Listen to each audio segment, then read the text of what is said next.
Hello friends, welcome to Sitaram IAS YouTube channel. Today in this video we will discuss Vision IAS PT 365 for environment और ये हमारा last topic रहेगा इस magazine का, जिसमें हमें पॉल्यूशंस के बारे में कुछ पढ़ना है कि कौन कौन से पॉल्यूशन होते हैं, किसके बारे में कौन कौन से उसके कंपोनेंट्स होते हैं, इंडस्ट्रियल रेजिड्यू वगैरह क्या होता है, ग्रे वाटर क्या होता है। ठीक है, तो जो मैगजीन में जो जो चीज़ें आई है पॉल्यूशन से रिलेटेड वो हमने यहाँ पे टॉपिक्स को डिस्कस किया है। ठीक है, हम आपके साथ भी इस चीज़ को डिस्कस अभी करेंगे। इसमें कुछ क्वेश्चंस और आप देख लेंगे किस तरह के क्वेश्चंस PYQ में आए हुए हैं, तो ये क्वेश्चंस कुछ देख लीजिए।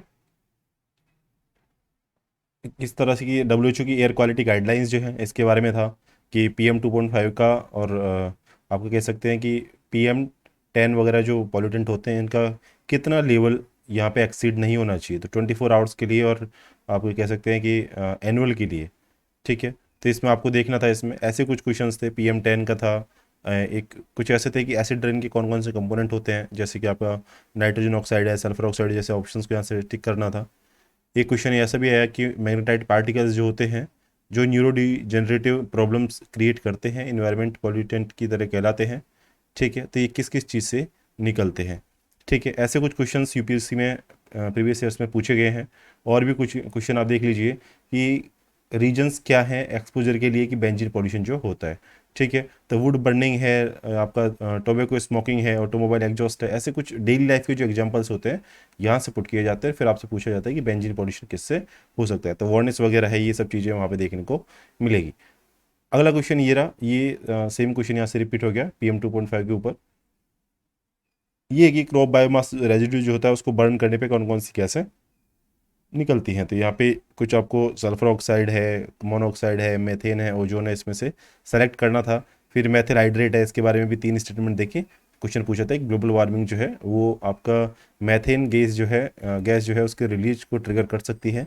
ठीक है, तो ये हो सकता है कि टेम्परेचर राइज होगा तो बायोमास का ज़्यादा डिग्रेडेशन होगा, तो मेथेन वगैरह जैसी गैसें रिलीज हो सकती है। तो ऐसे ऐसे कुछ क्वेश्चन जो हैं ये प्रीवियस ईयर में पूछे गए, जबकि 2022 में और भी शानदार क्वेश्चन यहाँ पे पुट हुए आपके पॉल्यूशन से रिलेटेड, तो हमने यहाँ पे क्लब किए थे।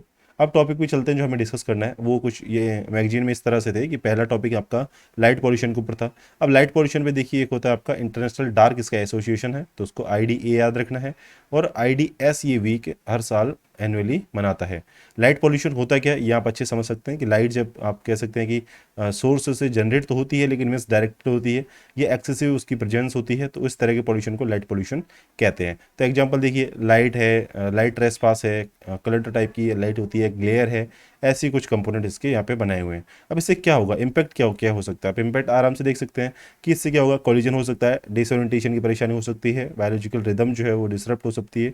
ऐसे कुछ इंपैक्ट यहाँ पे देखने को मिलेंगे। एनर्जी कंजम्पशन बढ़ेगा, एस्ट्रो रिसर्च में परेशानी आएगी, और इकोसिस्टम डिसरप्शन भी देखने को मिल सकता है।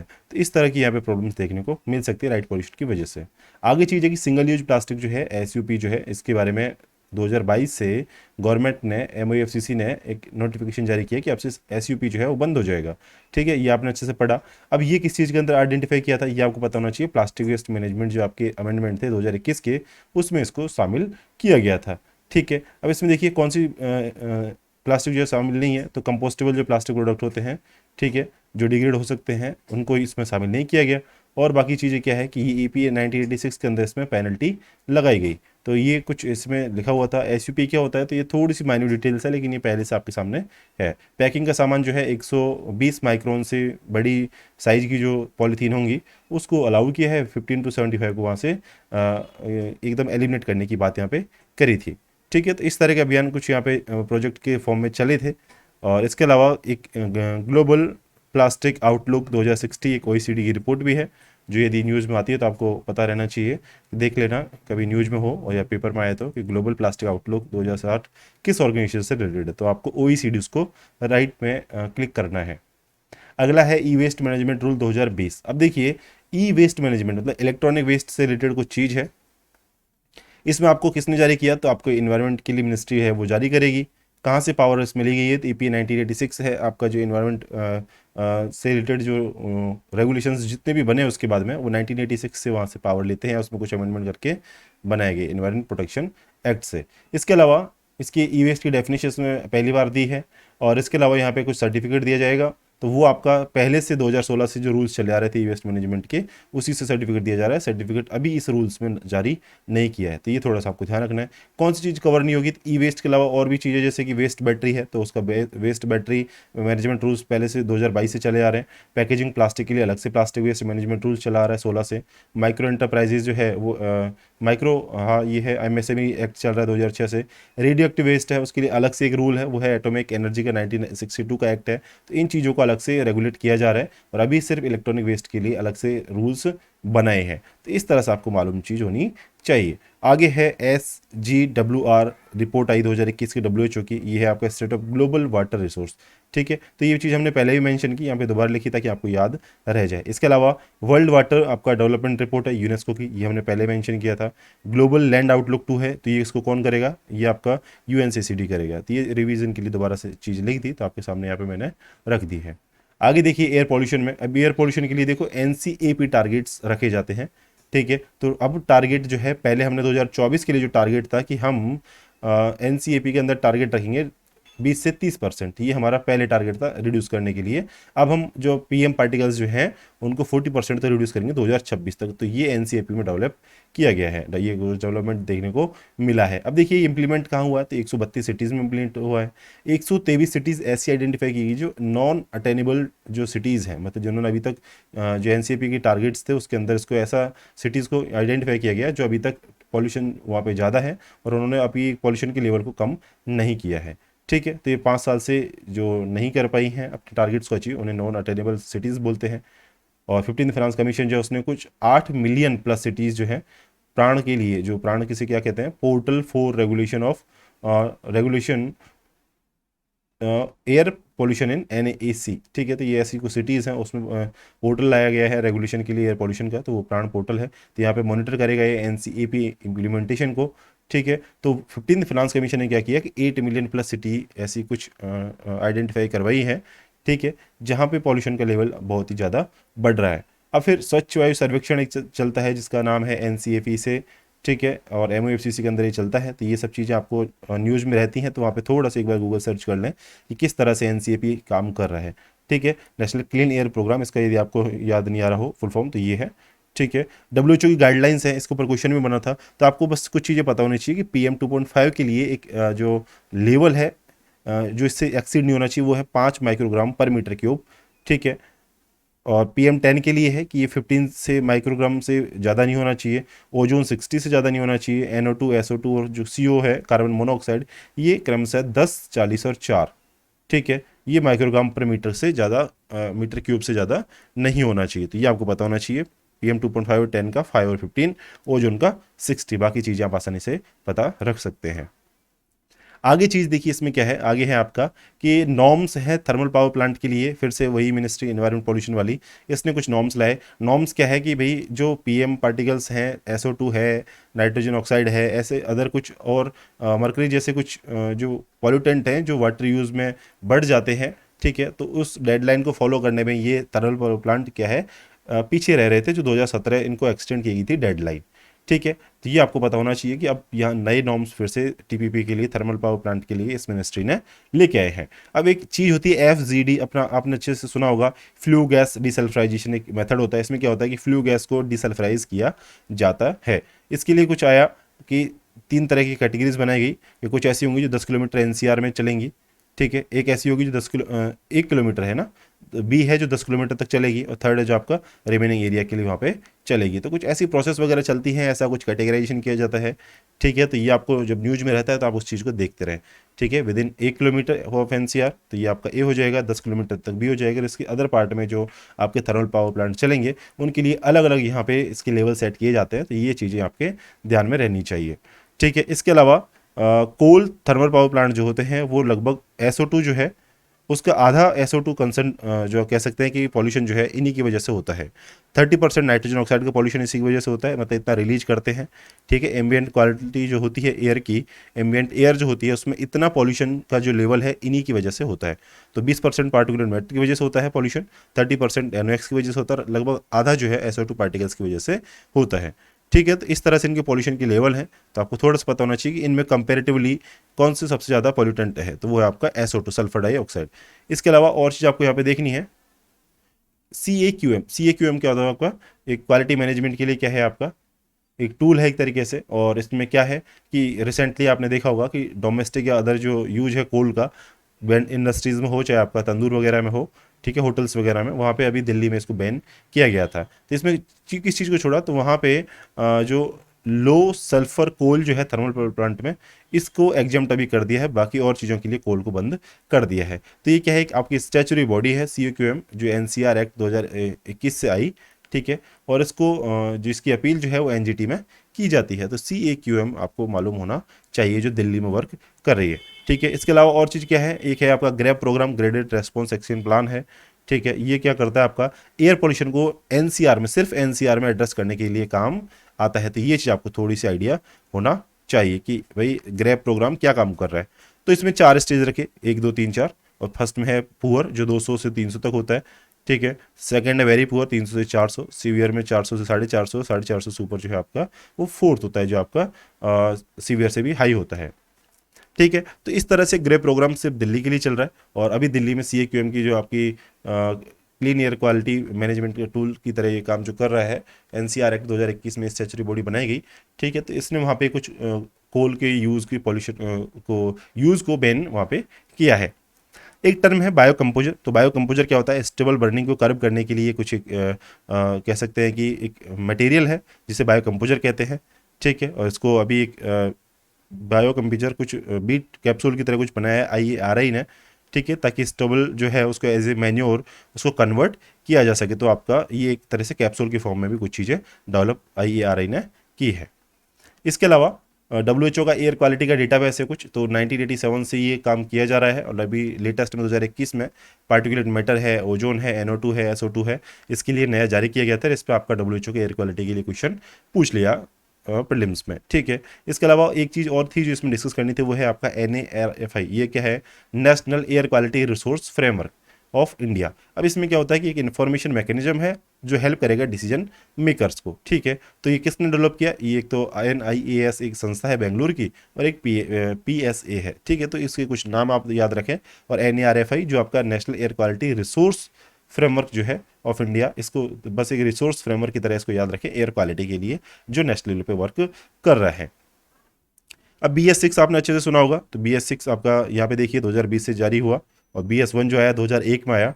और ये एक स्टैंडर्ड है पेट्रोल व्हीकल्स के लिए। इसने क्या किया कि कहा कि रिक्वायर्ड होगा 25% क्लीन यहाँ पे यूज होना चाहिए, ताकि हम NOx को रिड्यूस कर सकें, ठीक है। तो कुछ इसमें लेवल सेट किए गए। तो आपको बस पता होना चाहिए BS6 जो चल रहा है उसमें पेट्रोल पोल्यूशन जो है, पेट्रोल व्हीकल्स है उनके लिए 25% तक क्लीन फ्यूल की रिक्वायरमेंट की जरूरत है, जबकि डीजल के लिए आपका 70% तक वहाँ पे हाइड्रोकार्बन यूज जो है, ये पॉल्यूशन वगैरह जो है, इसको इतना घटाना है। तो ये स्टैंडर्ड सेट किसने किए, तो आपको पता है सेंट्रल पॉल्यूशन कंट्रोल बोर्ड जो है वो इसके लिए स्टैंडर्ड सेट करता है।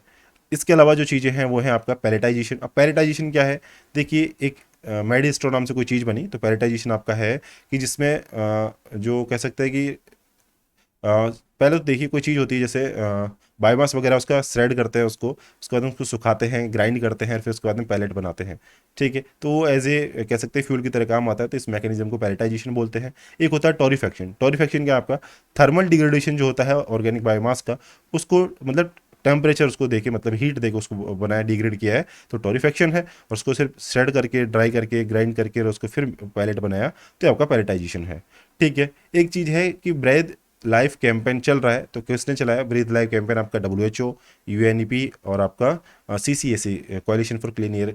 आपका जो प्रोग्राम होगा CCAP होगा मेरे हिसाब से, कोalition फॉर क्लीन एयर। कुछ देख लीजिए लास्ट के C का क्या मतलब है, ठीक है। तो ये चीज़ है। इसके अलावा देखिए यहाँ पे 3 सिटीज़ में चल रहा है इंडिया की में, बेंगलुरु, भुवनेश्वर, देहरादून। और ये मेनली 3 सिटीज़ हैं, बेंगलुरु, भुवनेश्वर, देहरादून। और ये 2016 में मेरे हिसाब से लॉन्च हुआ। और यहाँ पे मोबिलाइज करना है सिटीज़ को कि वो इंडिविजुअल को एक एक्शन लेने के लिए यहाँ पे क्या करें, एयर पोल्यूशन को कम करने के लिए 2030 तक कुछ सेफ लेवल्स तक एयर पोल्यूशन कम करने के लिए कुछ इनिशिएटिव्स ले सके। तो ब्रीथ लाइक कैंपेन आप ध्यान रखें, मेनली WHO और CCAC को इसमें याद रखें। 3 सिटी अपनी बेंगलोर, भुवनेश्वर और देहरादून, इनको इसमें याद रखें। एक रिकॉल कीजिए, हमने एक मुंबई और उसको हैदराबाद को याद किया था, वो आपकी ट्री सिटीज़ थी, ठीक है, और एक ग्रीन सिटी आपकी सिर्फ हैदराबाद थी। तो ऐसे कुछ सिटीज़ के नाम याद रहते हैं तो अच्छा रहेगा, एग्जाम में वो चीज़ें काम आ सकती हैं। इसके अलावा कुछ चीज़ें होती है, जैसे वाटर पॉल्यूशन में कुछ बात करनी थी, तो वाटर पॉल्यूशन में देखिए कि UN water summit on ground water 2022 हुई, कहाँ हुई? पेरिस में हुई, ठीक है। इसका काम क्या था? तो यूएन आपका काम क्या था इसका? एक तरीके से ग्राउंड वाटर जो है उसको एक इसका नाम था पहले तो कैंपेन का, ground water making the invisible visible, campaign नाम से 2022 में चलाया, वो यूएन वाटर ने चलाया। इसके ऊपर क्वेश्चन आया हुआ है पहले, ठीक है। यूएन वाटर नामक जो संस्था है ना, इसके ऊपर काफ़ी क्वेश्चन पहले बने हैं और बन भी सकते हैं, क्योंकि ये यूएन वाटर जो ऑर्गेनाइजेशन जो है वो काफ़ी न्यूज में रहता है, काफ़ी इनिशिएटिव्स ये लेता है। तो यूएन वाटर, यूनेस्को और आपका GRAC जो है आपका यूनेस्को की एक सेंट्रल ग्राउंड वाटर जो अथॉरिटी है, IGRAC है इसका फुल फॉर्म, ठीक है, global ground water information system है, ठीक है। तो ये इन्होंने काम किया और UN water summit on ground water जो है इसको एक तरीके से कंक्लूड किया 2022 के लिए। इसकी रिपोर्ट आई 2022 में, पेरिस में ये चीज़ कंक्लूड हुई, ठीक है। तो international ground water resource assessment centre की तरह इसने असेसमेंट सेंटर ही तो इसकी फुल फॉर्म हुई, मतलब मेनली इसने जो काम किया वो ग्राउंड वाटर के लिए ही काम किया है। ये बस आपको पता होना चाहिए, ग्राउंड वाटर के लिए ऐसी कुछ समिट हुई जो यूएन वाटर समिट में के नाम से जानी जाती है, ठीक है। संस्थाएं यूनेस्को थी, यूएन वाटर था और IGRAC था, ठीक है। इसके अलावा क्या था? इसके अलावा आपका dynamic ground water resource assessment 2022 report भी आई। अब ये किसने निकाली? तो dynamic ground water resource assessment जो है वो आपका जल शक्ति मंत्रालय जो है उसने निकाला। और ये इसमें और कौन शामिल था? जिसमें आपकी स्टेट और यूटी भी शामिल थे, और इसके अलावा आपका सेंट्रल ग्राउंड वाटर जो बोर्ड है ये भी यहाँ पे शामिल था। तो इसने क्या किया, एक पीरियडिक इंटरवल्स के ऊपर ये कुछ ऐसी रिसोर्स असेसमेंट किया ग्राउंड वाटर के ऊपर। इसके अलावा देखिए क्या क्या चीज़ है इसमें, कुछ चीज़ें वो देख लेते हैं एक बार, कि largest user of ground water जो है वो इंडिया है वर्ल्ड में, और वर्ल्ड का टोटल 1/4 जो पानी ग्राउंड वाटर इंडिया ही यूज़ करता है। सबसे ज़्यादा कहाँ पे है? हरियाणा में है, पंजाब में है, राजस्थान में है, और आपका ये दादरा नगर और दमन दीव में है, ठीक है। तो ये आपके वेस्टर्न 3 स्टेट आपको मालूम होना चाहिए। 87% आपका जो ग्राउंड वाटर है वो मेनली एग्रीकल्चर में ही यूज हो जाता है, ड्रिंकिंग वाटर में कम होता है। इसके अलावा देखिए 4% क्रिटिकली आपके रिसोर्सेज जो हैं ग्राउंड वाटर के वो क्रिटिकल श्रेणी में आते हैं, 14% आपके ओवर एक्सप्लोटेड हैं, ठीक है, और 67% आपके जो ग्राउंड वाटर यूनिट्स हैं वो अभी तक सेफ है। तो ध्यान रखना 14 4 18% जो आपका है वो अभी आपका देखिए ओवर एक्सप्लोटेड है, मतलब ओवर एक्सप्लोटेड में आपका क्रिटिकल भी शामिल रहेगा, ठीक है। तो ये चीज़ आपको मालूम होनी चाहिए। 3 स्टेट वेस्ट के लार्जेस्ट यूजर ग्राउंड वाटर का वर्ल्ड में इंडिया, और लगभग 1/4 ग्राउंड वाटर टोटल जो वर्ल्ड का है वो इंडिया ही यूज़ कर रहा है। तो ऐसी कुछ डेटा जो है आपको मालूम होगा तो क्वेश्चंस में एलिमिनेट आप आसानी से चीज़ों को कर पाएंगे और अपना आंसर जो है राइट क्लिक कर पाएंगे। बस आप याद रखना है dynamic ground water resource assessment India की जल शक्ति मिनिस्ट्री कर रही है, और यूएन वाटर समिट जो है उससे आपको यूएन वाटर से लिंक कर लेना है, प्लस यूनेस्को और जरूर याद रखना उसमें, ठीक है। वो पेरिस में हुआ, ये इंडिया में हुआ, इसमें सेंट्रल ग्राउंड वाटर बोर्ड था, उसमें आपका international ground water resource assessment centre IGRAC उसमें शामिल था, ठीक है। और ये SDG 6 जो है आपका safe water drinking safe water and drinking आपका जो सैनिटेशन वाला जो है ना, वो 6 SDG जो है उसको फुलफिल करने के लिए कुछ काम चलते रहते हैं ग्राउंड वाटर से को कंटेमिनेशन को रोकने के लिए, आपका ड्रिंकिंग वाटर को अवेलेबल कराने के लिए बहुत सारे काम गवर्नमेंट्स करती हैं। इसके अलावा देखिए आप, एक वाटर कन्वेंशन हुई जो 1992 में हेलेंस्की में अडॉप्ट हुई और फोर्स में आई वो 1996 में।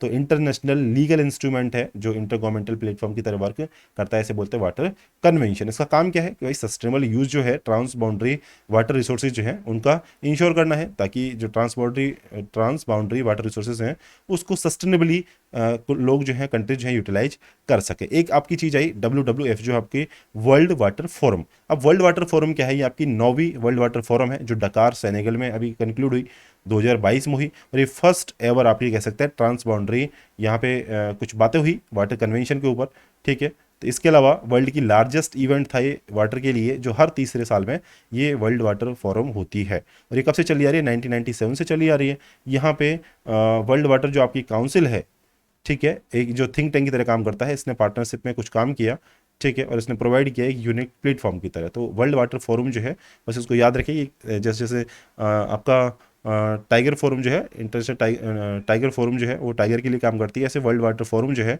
ये आपका वाटर रिसोर्सेज के लिए काम करती है। वर्ल्ड का लार्जेस्ट इवेंट है, हर 3 साल में होता है। देखिए इसको याद रखना है कि 3 इसमें अल्फ़ाबेट है WWF, तो यहाँ पे 3 साल, इसको कैसे भी करके लिंक रखें कि क्वेश्चन यदि बन गया तो आपको एक क्वेश्चन यहाँ पे जरूर बनेगा कि ये हर 2 साल में होती है, हर साल होती है। ठीक है, कि और जो चीज़ें हैं उसमें आप देख सकते हैं कि या तो कहीं हर हर साल होती है या 2 साल में होती है। मोस्टली कन्वेंशन जो हर साल होती है, जबकि ये आपकी 3 साल में हो रही है 1997 से। और अभी रिसेंट में कहूँ ये डकार सेनेगल में हुई, तो ये आपको थोड़ा सा ध्यान रखना है। ठीक है, इसके अलावा आपका ये ट्रांसबॉन्डरी पेविलियन थी बाई वाटर कन्वेंशन। ठीक है, तो इसके अलावा आप देखिए अनकन्वेंशनल वाटर रिसोर्स, एक ये आपकी बुक आई और इसमें क्या था कि UNO और इसका आपका जो है FAO, मेनली 2 ऑर्गेनाइजेशन का नाम याद रखें, एक तीसरा है INWH। ठीक है, तो इन तीनों ने मिलके ये एक अनकन्वेंशनल वाटर रिसोर्स जैसी बुक जो है ये प्रकाशित अभी करवाई। तो इसमें चीज़ें क्या होगी, हार्वेस्ट करना है H2O को। ये जो बेसिक कॉमन पॉइंट जो है ये आप वीडियो को रोक के एक बार पढ़ लें कि क्या क्या है। डिसैलिनाइजेशन करना है, फॉग की हार्वेस्टिंग करनी है, वाटर की हार्वेस्टिंग करनी है एयर से और ग्राउंड से, और इसके अलावा टैपिक जो फ्रेश और ब्रैकिश वाटर जो है उसको टैप करना है, मतलब यूज़ करना है, रजिस्ट करना है, यूज्ड वाटर को रीयूज़ करना है, सॉरी। इसके अलावा आपका जो मूविंग वाटर जो है उसको फिजिकली आपका जैसे सिप बेलास्ट वगैरह है उसको ठीक से यूज़ करना है, रीयूज़ करना है। इसके अलावा और भी माइक्रो स्केल पे आपको कैप्चर करना है रेन वाटर को। तो ऐसी काफ़ी सारे टूल्स यहाँ पे इसके अंदर मेंशन किए गए, और इसको आप मेंस के लिए याद रख सकते हैं, लेकिन मेंस में अपन बाद में फिर से डिस्कस करेंगे इन चीज़ों को, तो आप बाद में देख लेंगे। इसके अलावा ग्रे वाटर आप अच्छे से जानते हैं, ग्रे वाटर वो होता है जिसमें आपका जो कह सकते हैं सीवर वाला जो पानी होता है उसको छोड़ के, ठीक है, बाकी जो चीज़ें होती हैं आपका सीवर टॉयलेट वाला जो वेस्ट होता है पानी उसको छोड़ के बाकी सब जो गंदा पानी है, बाथरूम है, शावर है, चाहे आपका हैंड बेसिन वगैरह का, वॉश बेसिन का जो पानी आता है किचन तक का, वो ग्रे वाटर कहलाता है। तो अभी देखिए 100% saturation of grey water management अभी कहाँ देखने को मिला, तमिलनाडु के पपनकुजी विलेज है, पपनकुजी कुछ इसका प्रोनाउंसिएशन ठीक से आप देख लें, PAPPANKUZHI विलेज है तमिलनाडु में।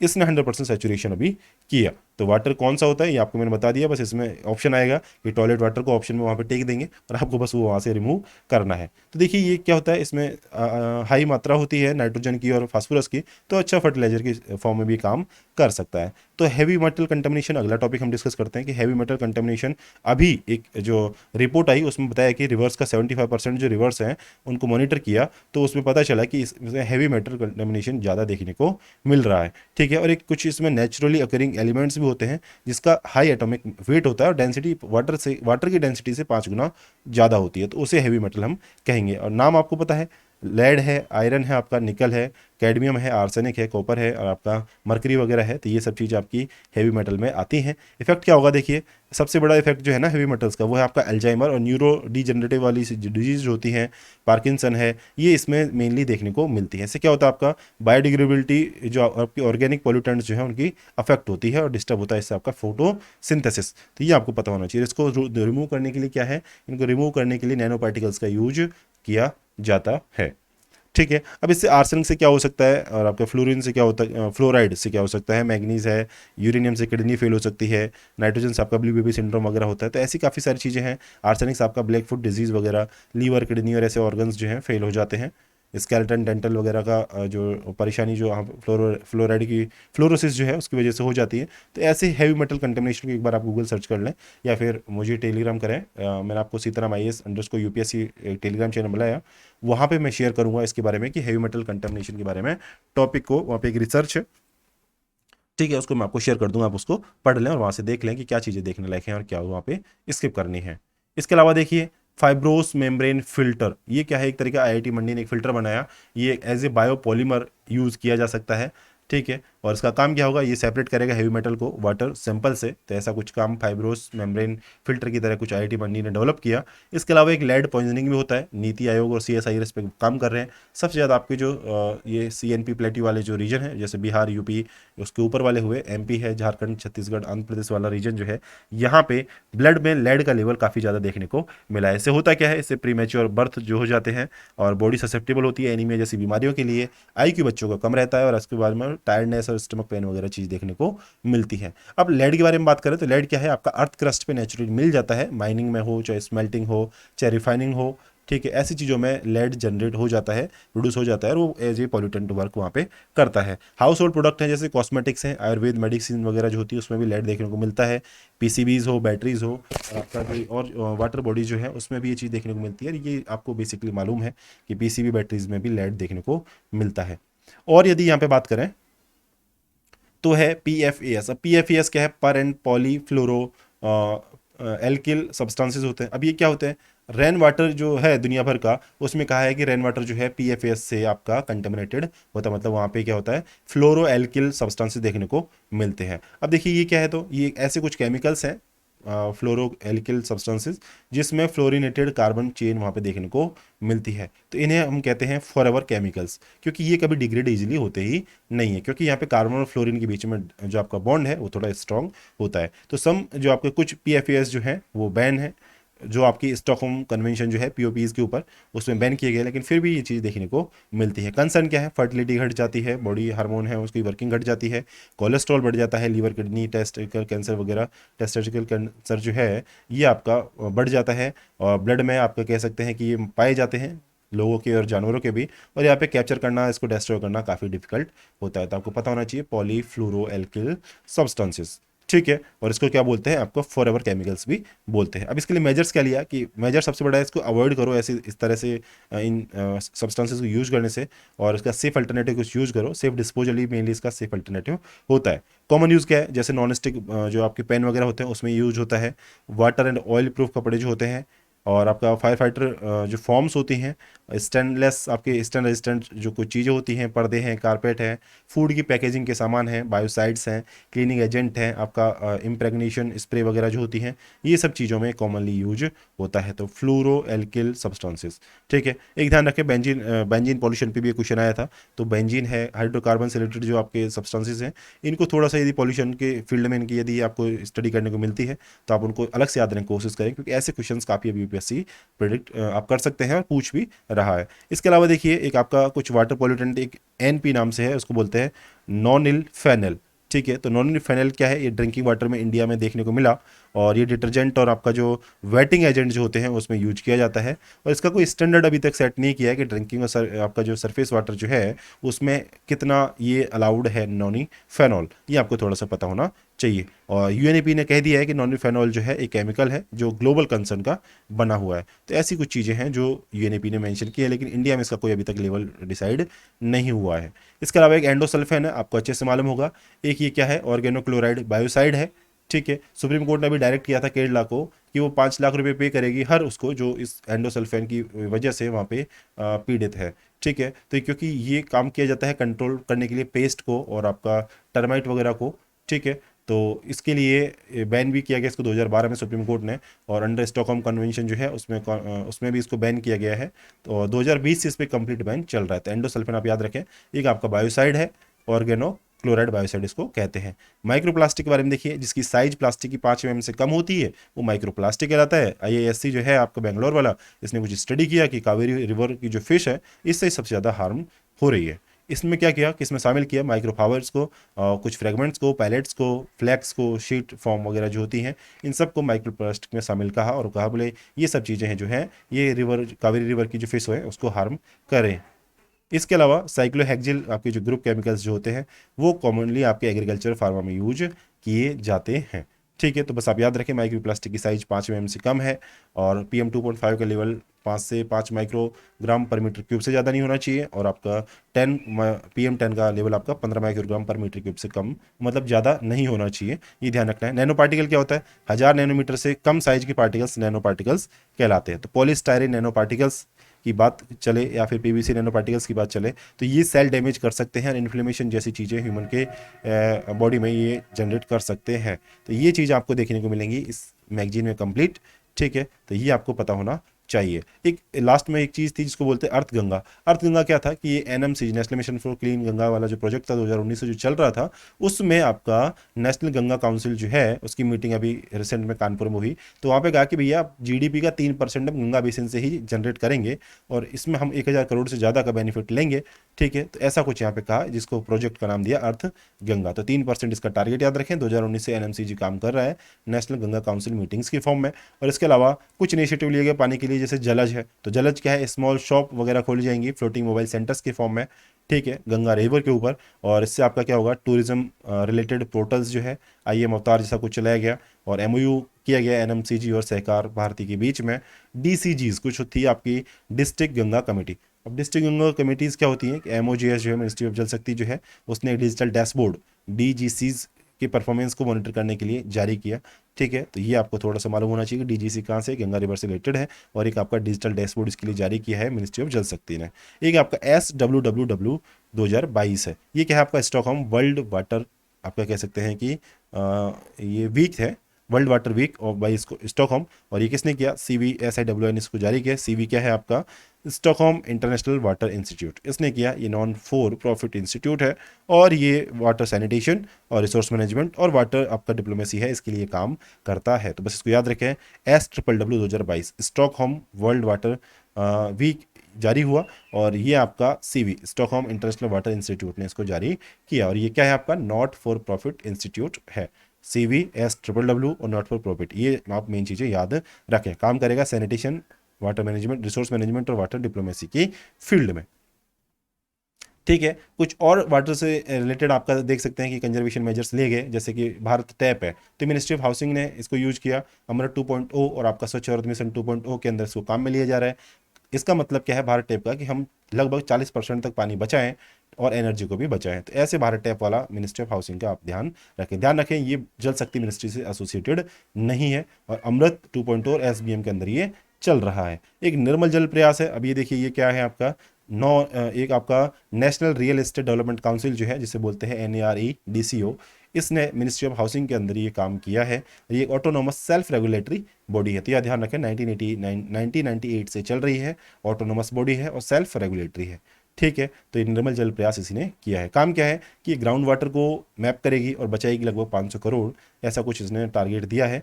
पर एनम ये 500 करोड़ तक आपका पानी को बचाएगी, ठीक है। 500 करोड़ लीटर पानी को पर एनम ये बचाएगी। तो ऐसा कुछ निर्मल जल प्रयास है।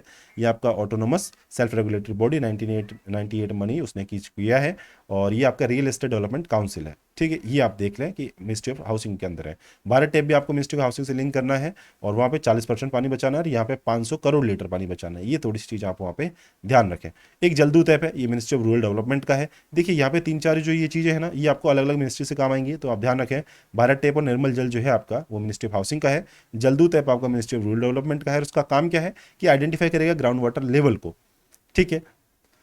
तो ग्राउंड वाटर लेवल को ये आइडेंटिफाई करेगा सेलेक्टेड विलेजेस में। तो यहाँ पे क्या होगा, पहले ग्राम रोजगार सहायक होंगे जो डेटा कलेक्ट करेंगे, और 2 बार हर साल में ये करेंगे। फिर GPDR ग्राम पंचायत डेवलपमेंट प्लान बनाया जाएगा, जो नरेगा के अंदर काम में लिया जाएगा। इसके अलावा अंडमान निकोबार कुछ बना, पहले रैंक इसकी आई किसमें, स्वच्छ सुजल प्रदेश की फॉर्म में इसको एक पहली रैंक मिली, और मैं MOGS जो मिनिस्ट्री ऑफ जल शक्ति ने इसको ये रैंक दी है। इसके अलावा यहाँ के जो हर गांव हैं इसको हर घर जल प्रमाण पत्र भी दे दिया गया है। इसके अलावा एक पेयजल सर्वेक्षण है PJS, ये भी हाउसिंग और अर्बन अफेयर ने किया है। तो बस ध्यान रखें, अंडमान निकोबार को जो स्वच्छ सुजल प्रदेश जो है MOGS ने दिया, और जलदूत ऐप आपका MORD ने बनाया। बाकी जो भारत टैप है, निर्मल जल प्रयास है, ये आपके MOHU मिनिस्ट्री ऑफ हाउसिंग ने काम किए हैं। तो पेयजल जो है PEYJAL पेयजल है आपका, वाटर मिनिस्ट्री लगेगा आपको जल शक्ति, लेकिन ध्यान रखें, पेयजल हो चाहे भारत टैप हो चाहे निर्मल जल हो, निर्मल जल, पेयजल या भारत टैप, ये आपके ministry of housing urban affair के काम चल रहे हैं, और ये आपका भी अमृत 2.0 के अंदर काम है,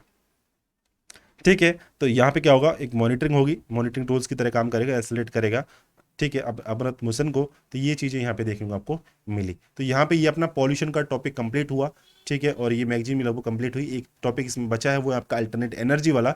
तो अल्टरनेट एनर्जी को हम कुछ और टॉपिक्स के साथ में जोड़ के एक अलग से वीडियो बनाएंगे, उसको कल या परसों शेयर करेंगे। बाकी आपकी मेनली जो मैगजीन है वो आज आपकी कंप्लीट हो गई है, ठीक है। इस वीडियो को शेयर करें, कंटेंट को शेयर करें, कंटेंट को डिस्कस करें इस चीज़ को, ठीक है। बार बार रिवाइज करें कि भारत टैप हो चाहे निर्मल जल हो चाहे पेयजल हो, ये महुआ के हैं। जलदूत ऐप रूरल डेवलपमेंट का है। जलदूत ऐप में क्योंकि जलदूत में दूत हैं, दूत क्या है, सहायक होंगे, ग्राम रोजगार सहायक, वो काम करेंगे। तो वहाँ से आपको थोड़ा सा पता चल जाएगा कि हाँ ये भैया रूरल डेवलपमेंट का काम हो सकता है। अंडमान निकोबार को जो दिया स्वच्छ सुजल प्रदेश के नाम से, वो MOGS ने दिया। तो यहाँ पे आपका गोवा वगैरह दे देंगे, लेकिन आपको ध्यान रखना है स्वच्छ सुजल प्रदेश इंडिया का पहला आपका बना अंडमान और निकोबार। आई होप आपको ये कंटेंट पसंद आया, ठीक है। वीडियो को शेयर करें और सब्सक्राइब करें चैनल को, और कमेंट करें यदि कोई चीज़ें सुधार की यहाँ पे आपको आवश्यकता लगती है तो, ठीक है। मिलते हैं नेक्स्ट वीडियो में, धन्यवाद।